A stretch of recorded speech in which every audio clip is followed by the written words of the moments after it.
देखिए, मुझे मालूम है कि आज आपकी शादी हुई है तो आपको लग रहा होगा कि जिंदगी बहुत हसीन हो जाएगी।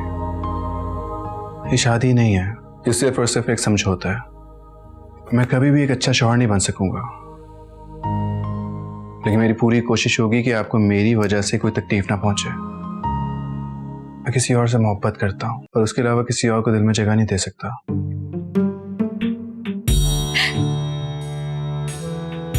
आप हंस रही हैं? मैं सच कह रहा हूं, मैं किसी और से मोहब्बत करता हूं, मैं आपसे मोहब्बत नहीं करता। जी हाँ, क्योंकि डायलॉग बाजी बहुत अच्छी कर लेते हो तुम?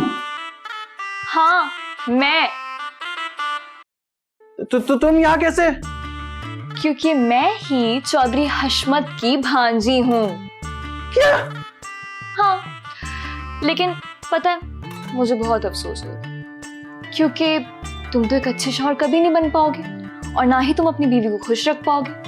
Because you love someone else. तो ठीक है, फिर मैं चली जाती हूँ यार, क्या फायदा मेरा रहने का, तुम तो किसी और से प्यार करते हो। नहीं नहीं नहीं नहीं हीर, नहीं हीर, मैं सिर्फ तुमसे मोहब्बत करता हूँ। अभी कह तो रहा था कि मैं किसी से मोहब्बत करता हूँ, तुम ही तो हो। पक्की बात है फरहान साहब? हाँ हाँ हाँ, पक्की बात है।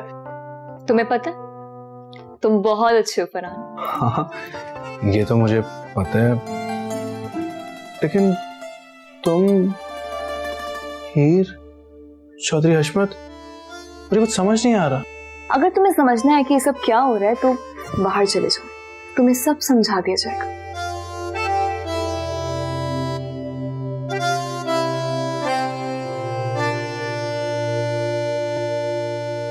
भाई इतनी मेहनत के बाद रिजल्ट अच्छा आया, मुझे तो ये खुशी हो रही है। हाँ, thank you by the way. चाचू, सब तुम्हारा प्लान था। चाचू मुझे क्यों नहीं बताया कि मेरी शादी हीर से हो रही है? नहीं, तुम्हारी शादी चौधरी हशमत की भांजी से ही हो रही है। एक ही बात है, लेकिन मुझे क्यों नहीं बताया? क्योंकि तुम ये समझ रहे थे कि हम किसी गांव से आ रहे हैं, इसीलिए तुमने शादी से इनकार किया।